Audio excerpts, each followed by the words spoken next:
nothing. And they were all about, and they talk about abortion at the convention like it's a day, it's like it's Christmas. And, like, hey, I always, like the old liberals, I always was like, let's make abortion safe, legal, and rare, right? And they're like, no, let's cheer it on like it's Christmas. I'm like, that's weird. It's like cheering on amputation. Like, yay, you get to get your amputation. I'm like, no, that's something that's, if you have to have it, I'm glad it's available, but that's always a sad day. Anyways, so that's where. What is that about?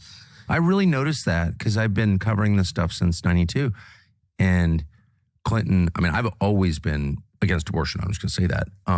Agree or disagree with me, but I feel that way. But I remember Clinton really kind of going out of his way to be like, this, it's a sad thing.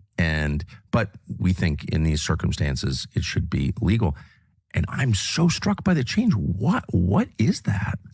Well, I had a conversation at the convention with someone who's, she's in this women's rights organization. She was the head of it, and I don't want to mention her name, but I was saying, well, I've always been pro-choice. I don't want a G-man in between doctor and a patient. Yeah. I trust women. I trust doctors to make that decision without a government stepping. Yeah. And she's like, well, that's not good enough. You have to be pro-abortion. And I'm like, that just seems.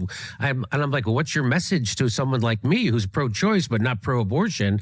And she's like, well, that's a longer conversation. I'm like, you don't have a message for me?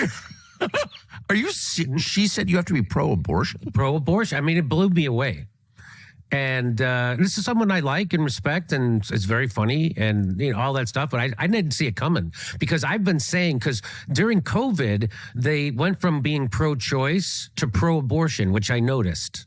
Right. I know, because it sounds so weird coming off your lips. I'm pro-abortion. No, you're supposed to be pro-choice. You're supposed to be bodily autonomy, which they don't say anymore because they were all for the mandated emergency medical treatment, which was COVID vaccines with no long-term studies. They were for making people take that. And so that's the exact opposite of bodily autonomy, something that I've said my entire life. Everybody who would call themselves a liberal has said, well, they stopped saying that because they're not for bodily autonomy. They're for the government being able to mandate an experimental medical treatment while they're lying to you about it.